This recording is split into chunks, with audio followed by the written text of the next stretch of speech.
नमस्तुभ्यं भक्तों।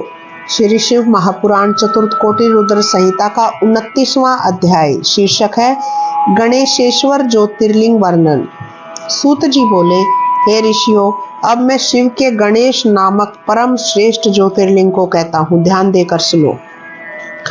दारुका नाम की एक राक्षसी थी जो पार्वती जी से वर पा करके बड़ी अभिमानी हो गई थी तथा उसके पति का नाम दारुक था।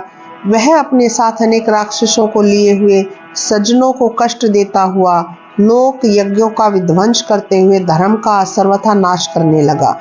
भयभीत होकर लोग वहां स्थित औरव ऋषि की शरण में गए। महात्मा औरव बड़े ही तेजस्वी थे।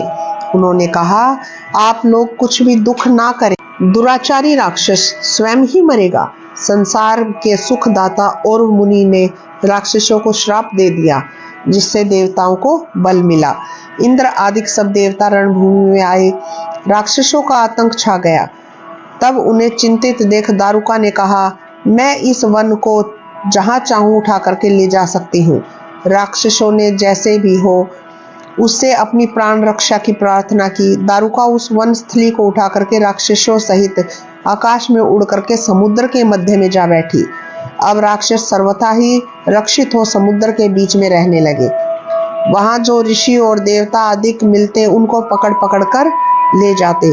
राक्षस झुंड के झुंड मनुष्यों को पकड़ करके लाते और अपने बंदी गृह में बंद कर देते, जिससे उन्हें बड़ा कष्ट होता। उन बंदी गृहों में सुप्रिय नाम का एक वैश्य बड़ा ही शिव भक्त था।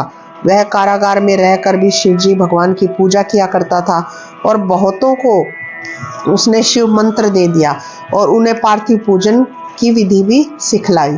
उस समय बंधन में पड़े हुए सब मनुष्यों ने नमः शिवाय मंत्र के द्वारा शिवजी का ध्यान किया। उसके प्रेम में शिवजी वहां प्रत्यक्ष हो गए और उसकी तथा अन्य सभी पूजा विधि को उन्होंने ग्रहण किया।